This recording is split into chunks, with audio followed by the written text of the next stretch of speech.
Hello, Thaís Sky here. Welcome to Reclaim the Podcast. I am your host. I'm so happy to be here for another episode of Reclaim. Today, I want to talk about something that I think may be on many of our minds as we walk into the holiday season. Thanksgiving is around the corner for those of you who celebrate it here in the U.S. And with Thanksgiving, with the holidays, often comes a lot of pressure to be together, to be with family. There's often a lot then of inner turmoil and conflict that arises around what it means to be connected to our family members, or even to like holiday parties, to colleagues, work events. Like, what does it mean to show up to these things as the bigger person?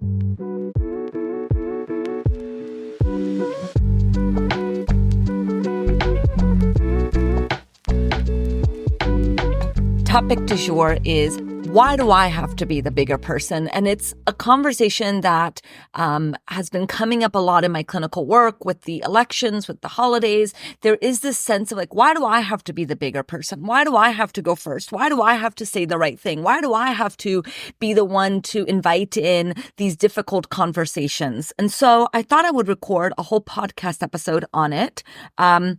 Because I think it's a good question, and I think it's something maybe worth investigating and thinking a little bit more deeply about. But before we get into it, if you missed my announcement, I am re-editing. I am completely rewriting an ebook that I put out into the world about 6-7 years ago called Reclaiming Worth. I completely scrapped it. The title is the same, but the content is different. I wanted to bring all of my thoughts and theories and evidence and ideas that I have collected over the decade and working with thousands of individuals who struggle with this idea of the worthiness wound, who struggle with feeling inadequate and feeling too much, feeling like there's something deeply broken within them. I wanted to create a resource for those individuals because I know these feelings intimately and I see them come up in my clinical work quite often. And so I have a sense of maybe what's going on for us when these feelings arise, when we feel this way, and maybe what we can do about it or how we can maybe think about it in a different way. Reclaiming Worth is that book. It's going to be a free resource available on my website.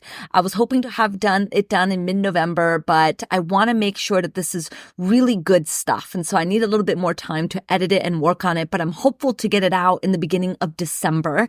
And then a few weeks after that, I will be releasing my year in review, which is an annual ebook that I put out every year to support you in reflecting in your past year so that you can create the new year that maybe feels more intentional and aligned with your goals and dreams. All of that is available on my website. You can go to thaissky.com/worth to be on the list to grab my ebook when it becomes available. I'm really, really excited to get this out into the world. I think it's going to be really good. I'm looking forward for you to reading it and for you letting me know how you think. So make sure that you are part of the conversation on Instagram at I am Thaís Sky. That's where I tend to be. It's where I get to engage with all of you. And I'm so thankful for you. Thank you for watching this. If you're watching this podcast episode on my YouTube channel, if you're listening to this, thank you for being here. I am just immensely grateful for your generous attention. I know that you could be doing so many other things right now, and I just really appreciate you being here.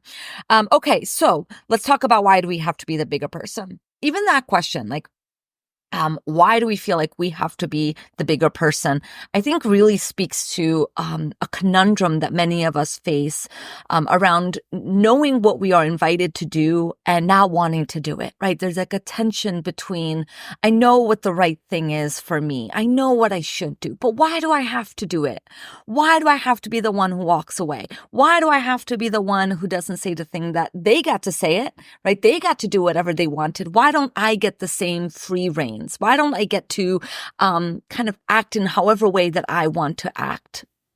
And, I was inspired to do this podcast episode because I was scrolling on TikTok, as one does, at 11 o'clock at night, trying to fall asleep. And I stumbled upon a very well-known content creator, coach, very well known in the self-improvement space, addressed this very question. And she said, let people do what they want, like that's not on you. Like let them, like if they want to be that way, let them be that way. Don't let it bother you. Don't let it affect you. The problem is that you're letting people's behaviors affect you. That's the problem. And if you just stopped letting people's behaviors affect you, then you wouldn't have a problem. So just let them be who they are, and then you do what you want to do. And I was reading the comments, and there were some people that felt really seen and supported by this, that felt like this was really nice to hear and really instrumental for them. And then there was a lot of people that were like, well, I don't know how to let it go. I don't know how to not let it affect me when it's my family member, when it's somebody that really means something important to me. I don't know how to just not let it affect me when it matters to me. And I think that's often how it feels, maybe, in the self-improvement world, where a lot of our problems would seemingly go away if we just stop being affected by things, right? And like that's, I think, oftentimes people's proposed solution. Like you're having a big feeling about it, well, stop. Stop having a big feeling about it. Stop struggling with it. It doesn't matter. Let them do what they do, and you just focus on what you want to do. But stop being so impacted. Stop being so influenced by people's thoughts and feelings. Like, create some boundaries in yourself. And while I think, like all things, there's a teeny bit, I'm going to give it a teeny bit of credit. I'm going to give it a teeny bit because I'm struggling to give it much credit. But there is a teeny bit of credit in the truth of the matter, in the truth that I think that kind of way of thinking is trying to articulate, which is that ultimately the only thing we can truly be responsible for is ourselves, right? That like we can't truly change other people. We can wish for people to be different. We can struggle against people's behaviors. We can have experiences and thoughts and feelings about how people treat us. But at the end of the day, people's values, people's opinions, people's way of operating is not us. It's not our responsibility. And while we continue to get kind of caught up in other people's, in trying to change other people, we are going to continue to struggle with that relationship. But even when I say that, I'm having a hard time, feel like really agreeing with what I'm saying, because what I think that does then do to people, when we hear that, what we're hearing is, so I should just not care, or I should just unhook myself, or I should just then assume that people aren't going to change. And so then what's the point of saying what I want to say to people? And that I don't agree with. I think if we are struggling with people's behaviors, if we're struggling with people's thoughts and feelings, there is merit in saying something. There's merit in engaging in a conversation about it. We don't have to like make sense of people's behaviors all within ourselves, because when we do that, we're going to be interpreting their behavior from our lens, from our perspective. And that may not actually be their experience and their perspective, right? So if somebody ignores us, for example, if we sent a text message and we didn't hear a response back, we may assume it means that they don't like us, right? And then we feel all hurt about it and we feel devastated about it. And then we may take, well, it's not your responsibility to change people's behavior. And we may mean that like, so they're never going to change. And so I may as well just not be in a relationship with them anymore, right? Like we may go those steps. We may take it that far. When I think the opportunity is, they didn't respond to your text, it hurt your feelings, and you're making meaning of it. You're assigning an understanding of why they may not have texted you. That may or may not be what's happening. And instead of maybe disconnecting, what if we were to engage? What if we were to ask them? What if we were to say, hey, I didn't hear from you and that hurt my feelings, and I want to check in to see if there's, what's going on. And then if they were to say, oh, I'm so sorry, I was busy, and get completely caught up, or, oh my gosh, like I hear you that not responding how you're feeling. I'm going to try to be more thoughtful of that in the future. Now we're changing the relationship and we're setting up a relationship where our needs and our thoughts and our experiences matter. But we can't do that. We can't set up a relationship that's going to be supportive for us if we're not working on communicating our thoughts and feelings and experiences with other people. We can't just assume that people are going to know what type of relationship we want to have. We have to engage in that conversation. And that, I think, ties beautifully into this idea of like, why do we have to be the bigger person? I don't necessarily agree that the answer is to just don't care about people's experience or people's thoughts and feelings, or that's on them and you're responsible for your own thoughts and feelings. I don't agree to the extent that like we can't really control our feelings, right? Like if somebody hurts us and we say to ourselves, well, I just shouldn't be hurt by this, that doesn't actually make the hurt feelings go away. They're still there. We can try to say to ourselves, like, I shouldn't feel this way. But I have yet to see that works. I mean, you know what I mean? Like I have yet to see that way of relating to ourselves makes our feelings go away. But what I have seen that does is that it creates then an internal conflict. It creates a sense of there's something now really bad and wrong for continuing to feel hurt, even though I told myself I shouldn't feel hurt. And so we listen to that TikTok and we hear this expert in the field tell you that like, you shouldn't let yourself be so affected by people. That the problem is that you're letting it affect you, and you are going to then internalize that as there's then something wrong with me for not being able to change how people affect you. And that's often then what I see in my treatment room when somebody comes to me wanting to work on their inner conflicts. A lot of times what I see is that people have internalized these messages. They have internalized all the self-improvement books that are telling them, you just shouldn't feel this way. Stop being affected in this way. And then they're like, but that doesn't work. It's not working to change my feelings. But if this person is saying it so easily, it must mean that it must be that easy. But I tend to work with sensitive people. I tend to work with people who have a rich emotional life. I tend to work with people who are very attuned to the minds and thoughts and feelings of other people. And the idea to then just say, stop it, it doesn't work. It doesn't do anything but create more inner turmoil. So I wanted to record this episode because I wanted to give a different idea or a different perspective, or maybe like just a different way of thinking about why we have to be the bigger person. That question, why do we have to be the bigger person? That may be more supportive. That may be my hope, of course, in all of my podcast episodes, that it doesn't land as like just another thing you should be able to do or just another thing to do, but rather an expanded curiosity into why we do what we do and what the wisdom may be in what we do. Why we do what we do. Because that's my belief as a psychoanalytic psychotherapist, as a psychotherapist who does longer term kind of depth work with people. What I really work with them is how to work with their minds, with their psychology. Like rather than you need to change and you need to be better at managing yourself. It's like, well, what is going on inside of ourselves and why are those things happening the way that they're happening? And how can we expand our curiosity for them so that, yes, so sometimes it means that things will change in ways that are going to be more spacious for us. And sometimes it teaches us to accept things about ourselves. But most certainly what it does do is it teaches us that the way we are is important, that the way that we are has been useful at a point in time. And while now it may be getting in the way of the things that we want, the more that we can understand what is going on, the more that we can change, not from a self-loathing, but from a spaciousness, from a space of like, I want to change because I believe that my life could be better in a different way, but not because I'm so overwhelmed with why I'm so wrong for thinking and feeling this way.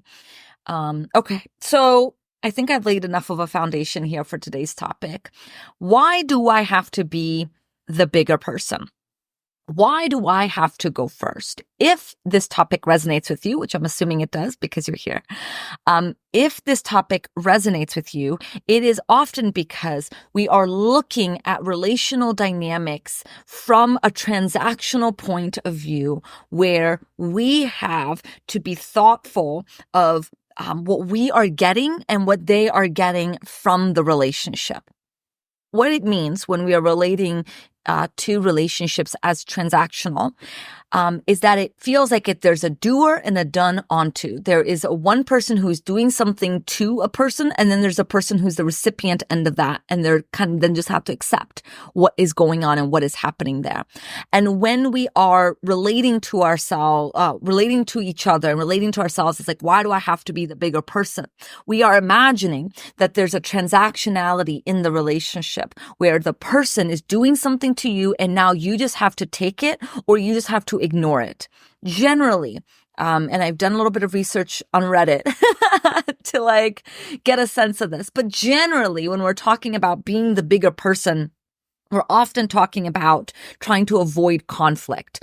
I think the struggle then in our attempts to avoid conflict or feeling like we have to avoid conflict, and that's what it means to be the bigger person, is that then we are caught in this top down or bottom up or transactional relationship where the other person got to do whatever they wanted. They got to mistreat us. They got to say and do whatever they want.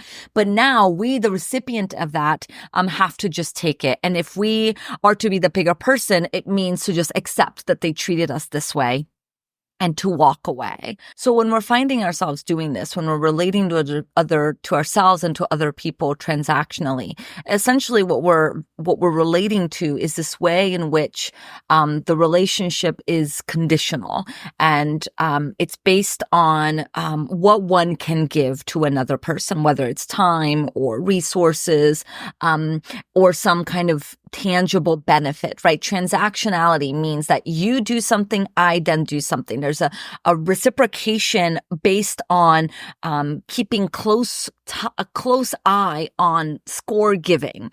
I helped you yesterday, so you're going to help me today. And if you don't help me today, it means that I am being taken for granted, or I am being taken advantage of, right? So it's a connection that's very conditional on what you can give or what you can take from the relationship. Now, of course, there are relationships where this is healthy and natural, and of course, we're going to relate to it in this way, such as, professional relationships or businesses. Like transactional relationships is okay until we start to mistake it for the types of relationships we want to foster in our friendships, with our colleagues, with our intimate partners, where if we're keeping such a close eye on a tit for tat, then we are also depriving ourselves of more intimate connections, right? Because transactional relationships are inherently shallow, and they're ultimately unfulfilling. Opposite of transactional relationships is relational relationships or reciprocal relationships, which are grounded in a kind of a genuine connection where we are giving and taking in a way that feels based on mutuality, like mutual care, mutual interest, mutual emotional investment. In these types of relationships, it's not focused so much on what we can get from the relationship, but rather on the value of the relationship itself and on the kind of intrinsic worth of each other. And so when we are caught up in this dynamic of viewing relationships as who is the bigger person, this is my thesis here for us to think about together.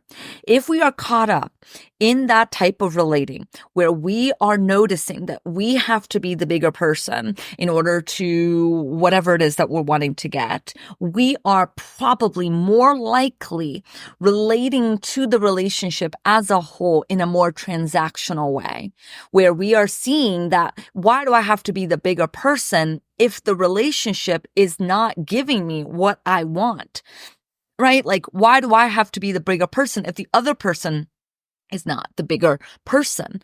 They are not caring about my interests. Why should I care about theirs?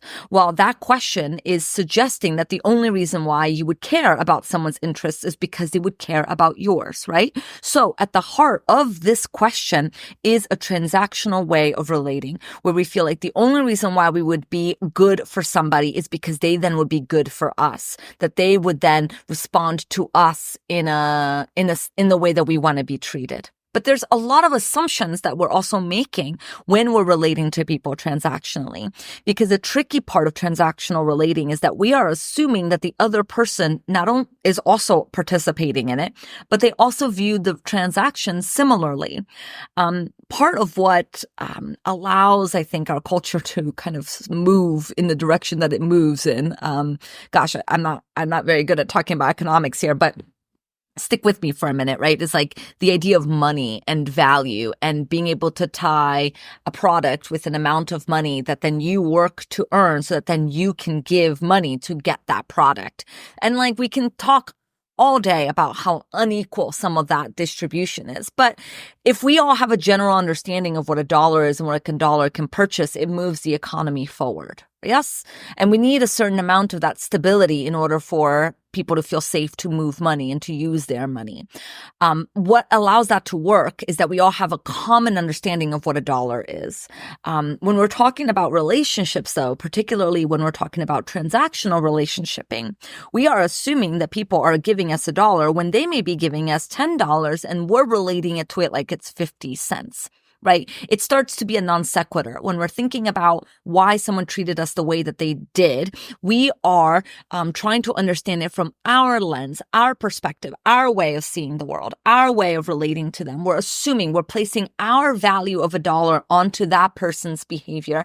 And then we're saying, okay, they gave me $1. Now I can give them $1. And that is fair. And that is good. And there's a way in which I think we relate to people transactionally, part of because it feels a lot safer this way. It doesn't require more risks because we're feeling like we're guaranteed to get something back, or we kind of remove the relationship, right? So if I know that I'm giving you $1 because I'm getting $1 from you tomorrow, then I feel safe in that relationship. I feel like I'm going to get what I put in. And there's something that feels then more, I don't know, more good in some way. But it's a very, like I said before, shallow way of relating because we're, again, assuming a lot of assumptions about what that other person values, why they do what they did, and what that means to us. If we're keeping a mental ledger, if we're keeping a mental like tabulation of who owes what, in order for us to feel safe in the relationship, we are then kind of precluding the relationship from being vulnerable, being authentic. We preventing the relationship from having a sense of mutual growth. And ultimately, I think that is what we're wanting in our intimate relationships. It's less that we're wanting our relationships to be safe, right? And more that we're wanting our relationship to be filled with reciprocity, mutuality. And that's the irony. That's the hiccup here. When we are wanting the relationship to be safe through a transactional relationship, we're actually making the relationship unsafe because it is so contingent upon interpretation and assumptions that we cannot make. Now, before I go any further, I want to be clear that doesn't mean that there's something really wrong with you if you're kind of relating to people transactionally. And there are many reasons for why we do this. There is a cultural component of this, right? That like, the societal norms and the kind of cultural expectations placed on us really is built on capitalism, where there is an emphasis on productivity, on measurable kind of outcomes, on like success. And so it makes sense that we, in order to foster the kind of individuality and in order to succeed in our individualistic culture, I should say, that there would be an emphasis on trying to get something from other people and keeping a close eye on what the other person can provide in order for us to know how much we can provide. But aside from like the kind of social piece of this, there is also a kind of childhood piece of this.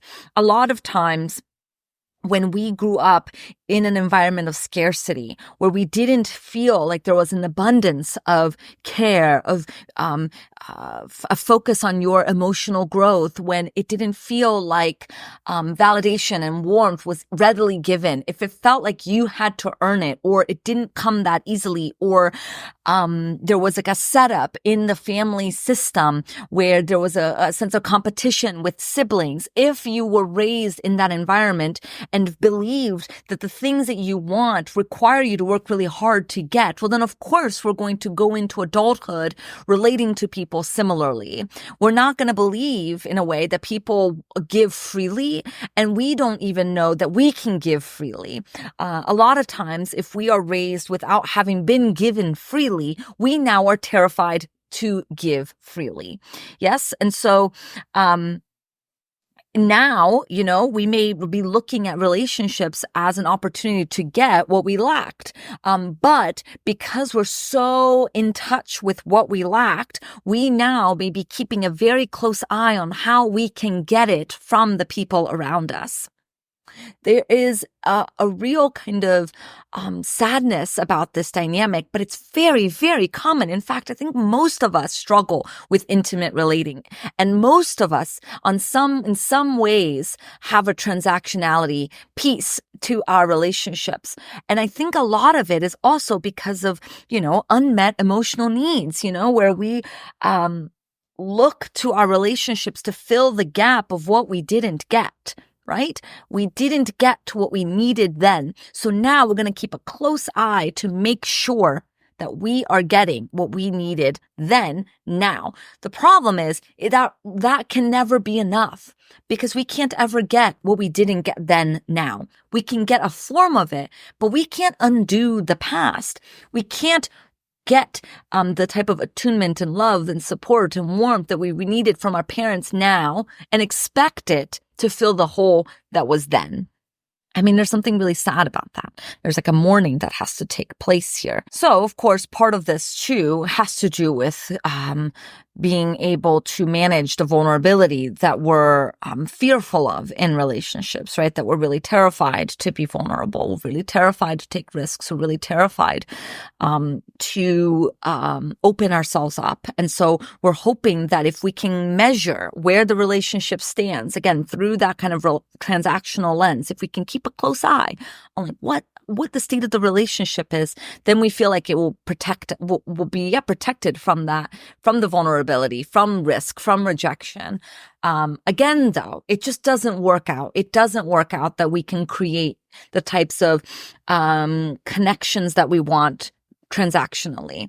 And so the core of the question, why do I have to be the bigger person? Why do I have to go first? Again, suggests that maybe in this relationship, maybe not all relationships, but in this relationship, it's getting transactional. It's, I have to be the bigger person if I want, or why should I be the bigger person when they weren't the bigger person? But again, we are assigning meaning to what it means to be the bigger person. And we are assuming a value system in which they are also agreeing to about what it means to be the bigger person.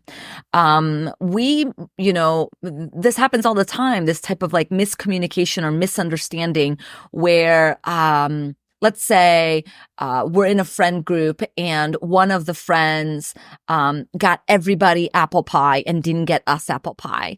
And we're feeling really hurt about that. And then let's say that a little bit later on, you are making jam in your house and you have a little bit extra jam. And so you immediately decide that you want to kind of give it to your friends. And then you're thinking, but I don't want to give it to that person because they didn't give me an apple pie. And so now that's the transactional piece, right? Like I should only give to them if they gave to me. And we may resist, like, I don't want to be the bigger person and give them my jam when it didn't give me my pie. Again, transactional, right? Now, we may be thinking, but of course this is how we do it, because if we don't do this, if we don't measure, if we don't keep track, then people are going to take advantage of us. People are then going to use our goodness. And I think we're using transactionality as a replacement for conversation and boundaries. We're hoping that by keeping a tit for tat, that then we can not have an honest conversation about how it felt to not have gotten that pie. And so we're like, you know what? Like, I don't want to be the bigger person. I don't want to give them jam. I'm going to give it to everybody else, and I'm not going to give it to them. Yes. And this is how transactional relationships are born. And what happens there is then we remove the opportunity for a deeper connection, or certainly a more meaningful engagement with that person about what they were thinking when they didn't give you the pie. So we get caught up, right? Like, I don't want to be the bigger person. I don't want to be the one I don't want to be the one to. And again, if we're thinking about like where this may have kind of started from, I think it makes sense that we're looking in childhood. And I think that there is a way in which many of us who are very, very focused on this kind of transactionality may have been parentified children. So we may have been children that were having to be too thoughtful of other people's experiences prematurely. We may be having to be too cognizant of other people's minds at a time when we weren't yet ready for that. There's something to be said about how children are inherently narcissistic, like they are constantly thinking of themselves. It's kind of how the brain is wired in infancy. Taking care of me, we have to devote all of our little resources that we have to like taking care of our own needs.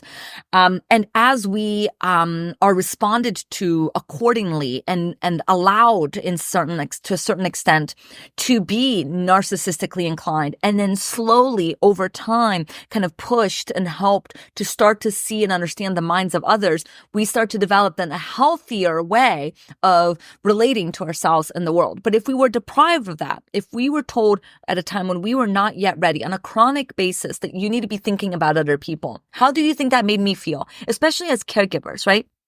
How do you think that made me feel? You made me feel bad. Now that's your fault, and you shouldn't make me feel that way. If we're related to in that way by our parents, we are then being put in our tiny little minds with too much pressure to think about the minds of other people before we were ready. And now, as adults, we may really struggle with this.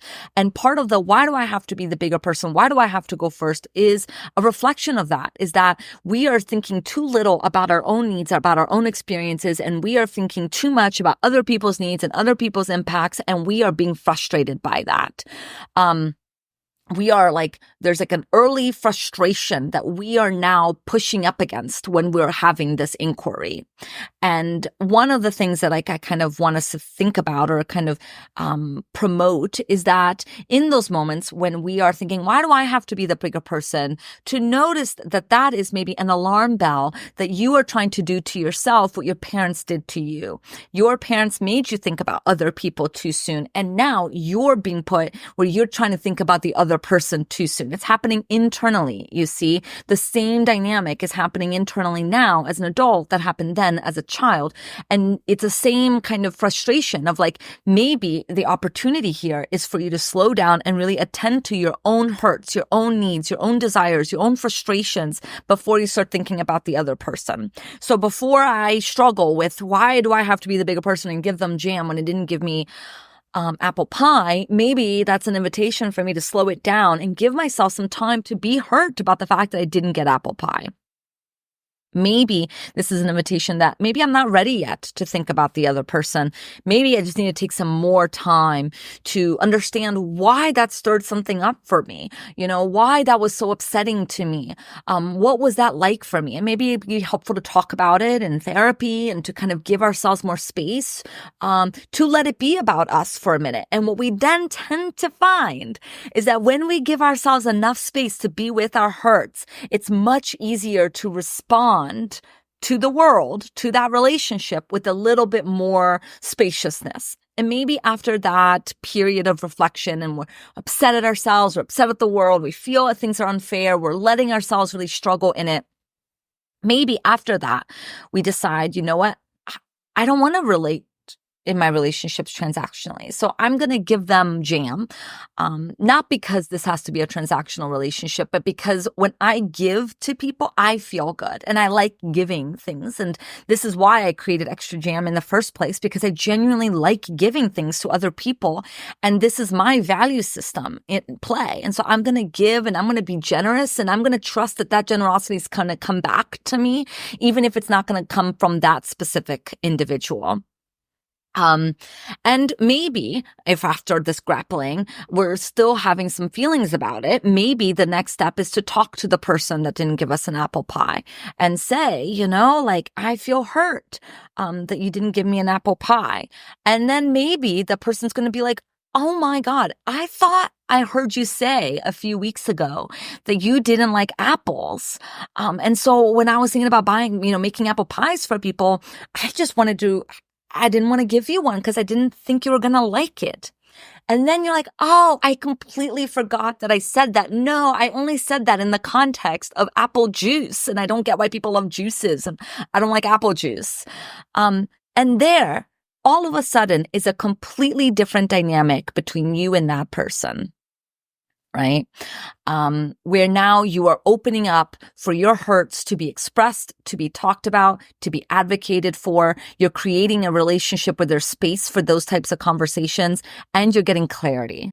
So I'm hopeful that this is maybe opening up a different way of thinking about this question. Maybe why do I have to be the bigger person is an opportunity for us to slow it down, because maybe what we're attempting to express to ourselves in those moments is that we're not quite ready yet to problem solve and to go back. And it's not that maybe we won't, or maybe we won't. Maybe, I don't know what the next step is yet, but I know that right now I'm needing to slow it down and to attend to some things of my pain. And the desire to kind of move into either petulance, I don't want to be the bigger person, so I'm not going to be, or denial, I'm going to be the bigger person even though I don't want to be. We are skipping a step. We're missing an opportunity to know ourselves more deeply, to try to figure out why we're relating to this person transactionally. Is it because the relationship has been set up this way? Is it because there's something that feels inherently unsafe about it?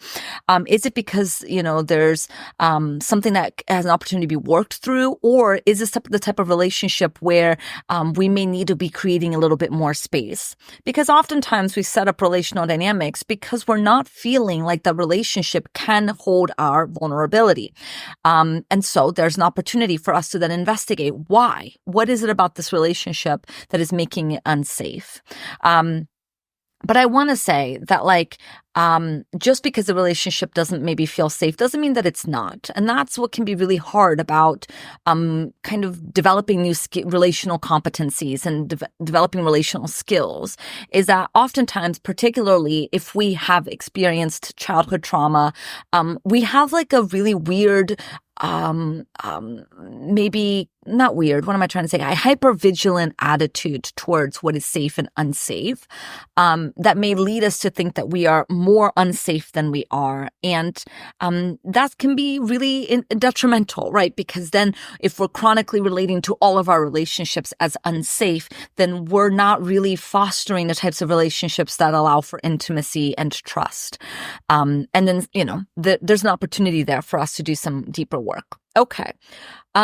So I talked about transactional relating and how that question may be speaking to a way in which we're relating to other people transactionally, right? And I also talked about the way this could be a result of some early frustrations and early orientation towards the mind of others kind of prematurely. And now we get to do something different for ourselves.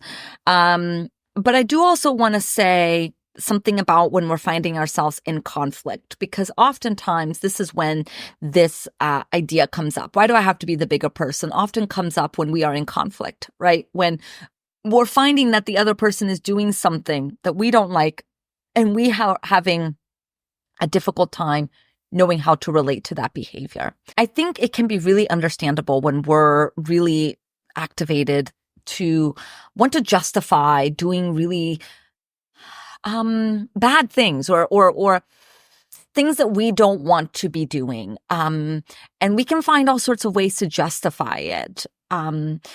If someone is screaming at us, we may find that it is then justifiable to push them, for example.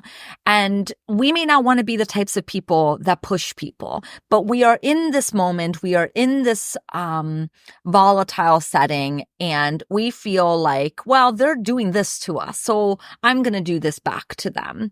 And I think something that sometimes is helpful for me when I'm navigating conflict is we will always find a way to justify our bad behaviors, our problematic behaviors, we will find ways to justify it. It's kind of how we prevent kind of a cognitive dissonance of like, wait, I'm a good person, but I'm doing this bad thing. Well, it must then mean because there was a bad thing being done onto me. It's like a moral conversation, a philosophical conversation about does the ends justify the means, right? Do the means justify the ends? And I don't know. I don't want to go into a philosophical kind of line here, but I do want us to be thinking about the truth of the matter, which is that we will find ways of justifying poor behavior. We will always find reasons for why we were allowed to act the way that we were allowed to act. So trying to find reasons to justify why we should do this thing, I think speaks to the fact that on some level, we don't want to be doing the thing. But we're just feeling like we just did it, we're doing it, and now we have to justify it. All of that to say, if we are going to find reasons to justify bad behavior, then we need to be thinking about who do we want to be outside of how people treat us, because how we are is a reflection of us and how they are is a reflection on them. I cannot do anything if somebody chooses to scream at me or to ignore me or to shut down on me or, to do all the things. I can't control that. But what I can control, what is in my wheelhouse, is how I respond to them. And how I respond is a statement of me and my values.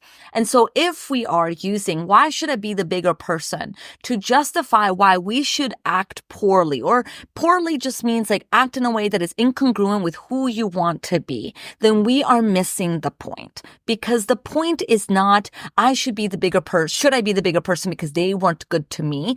But I want to act in a way that is in alignment with my values, in a way that is important to me. I want to act in a way that is conducive to the types of relationships that I want to foster.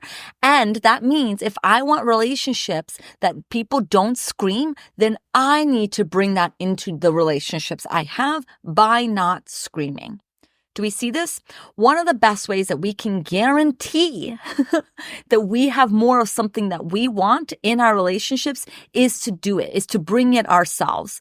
If we want a type of relationship that's built on mutuality and reciprocity, if we want the types of relationships where we speak to each other in all of our humanity, that we're not deteriorating into name calling, we're not screaming at each other. If I want that, then I have to be willing to bring that into the relationship. I can guarantee that I can bring that into the relationship. I can't control what other people are going to do, but I can control what I'm going to do. And so I want us to be thinking of this question of, why should I be the bigger person, with a sensitivity that you're not being a bigger person because that will somehow get you something with that person.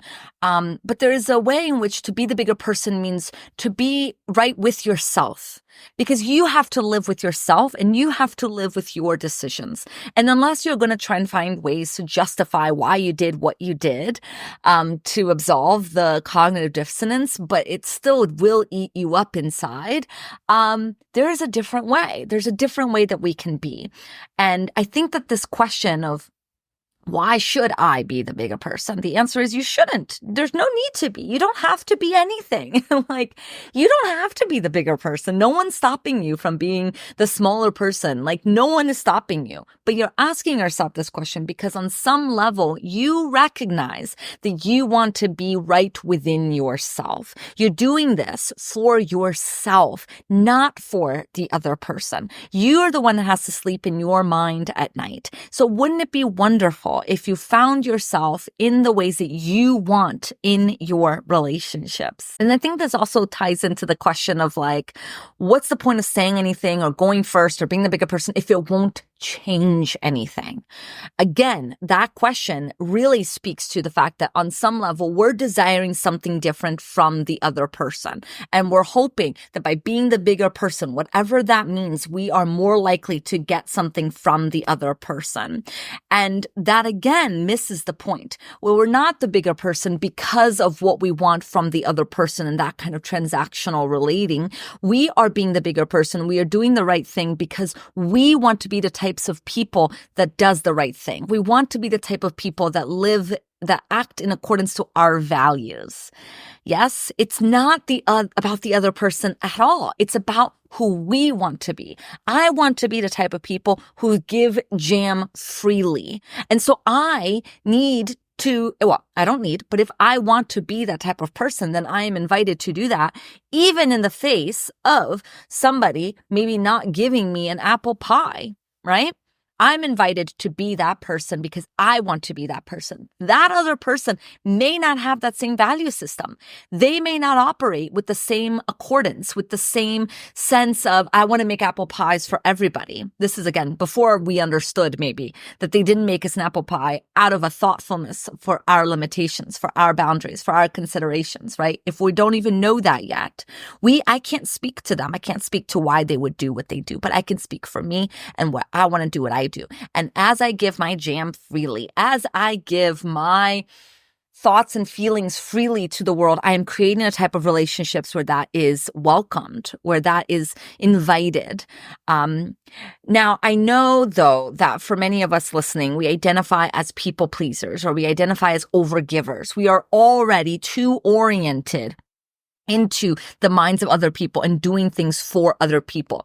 Now, we may be thinking, though, that we're doing that out of a kindness, that we are the thoughtful people, but that is still a way in which we are interacting with relationships transactionally, because at the core of people pleasing is I need to please other people. I need to make them like me in order for them to stay in relationship with me. We're still trying to get something from the relationship. Even though we may be couching it as a courtesy, we may be thinking that we're doing it out of a generosity. Often what we're doing it is in a way that we are depriving ourselves of boundaries, of our needs, of advocating for ourselves, because we're scared that if we do that, the relationship is not going to survive. And that also is not a relationship built on reciprocity and mutuality and a kind of relationality where our needs are taken into consideration, because our needs also have to be a part of the relationship. And so if you're using the question of like, why should I do something? Why should I be the bigger person? If we're using it as a way to try to protect ourselves and enact some type of boundaries and have some type of no, then that's good for us to know that when we're asking ourselves this question, it may mean that we're not honoring some type of boundaries, some type of commitment to ourselves, some type of advocacy to ourselves. But I want to also be clear that being the bigger person does not mean to be conflict avoidant. Conflict avoidance is not being the bigger person. Sometimes avoiding conflict is the route that we want to take, but conflict in and of itself is not a sign of a healthy or of an unhealthy dynamic. Conflict is actually quite important in relationships, and there is a place for conflict. A lot of really good and important discussions and dynamics come forward in conflict. And so if you're using that statement to try to avoid conflict, that's also something to be thinking about. I want us to be thinking of conflict as an unavoidable and important part of relating. And so if being the bigger person, if you're using that chronically to mean avoiding conflict, again, that's probably an opportunity for us to pause and think a little bit more deeply about what that means. What are we avoiding? Are we avoiding a conversation about the jam and the apple pie, and therefore kind of pulling back as a way to protect ourselves when maybe the opportunity could be to be clear with the other person about how we're feeling? And, again, I know that speaks to but that's not fair. Why do I always have to be the one to share my thoughts? And why do I always have to be the one? And again, I think we're speaking to a very old dynamic where we are feeling like someone didn't do that for us. Right? Someone didn't just let it be about us for a while.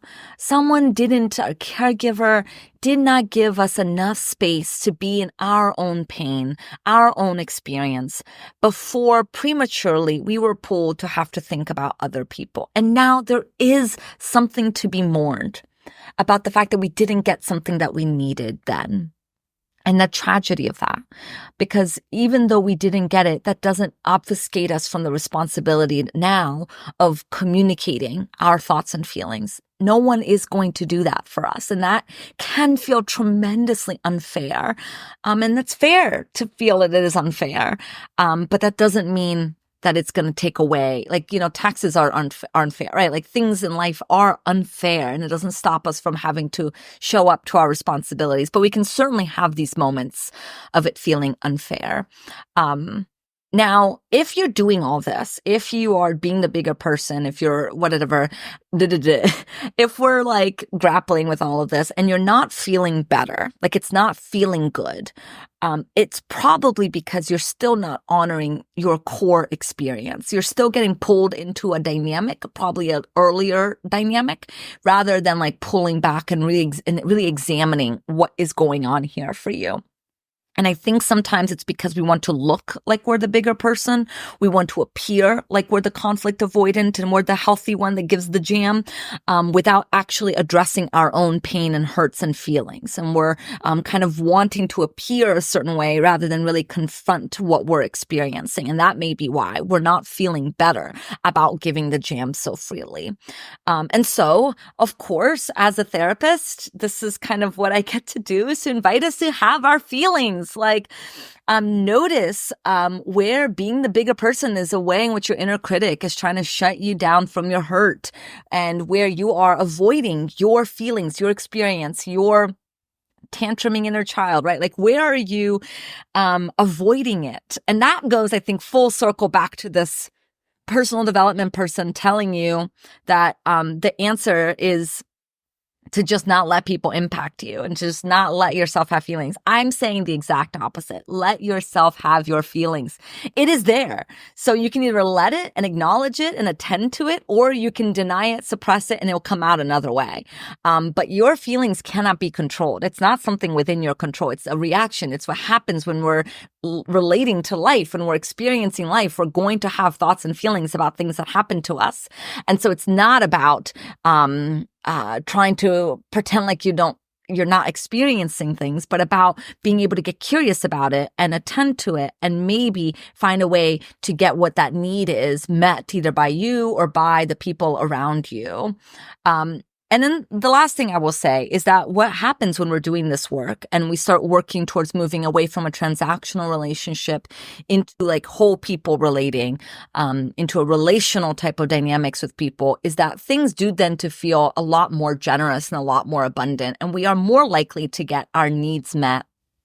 And we tend to feel a whole lot more spacious and close and connected to people. And it's a real fruitful endeavor. It's a really worthy enterprise to do it, to work on yourself, to find ways to relate to people with more reciprocity and mutuality. And I think that that is what so much of what's happening around us is calling for. It's calling for more communal care, for more attending to each other in our differences.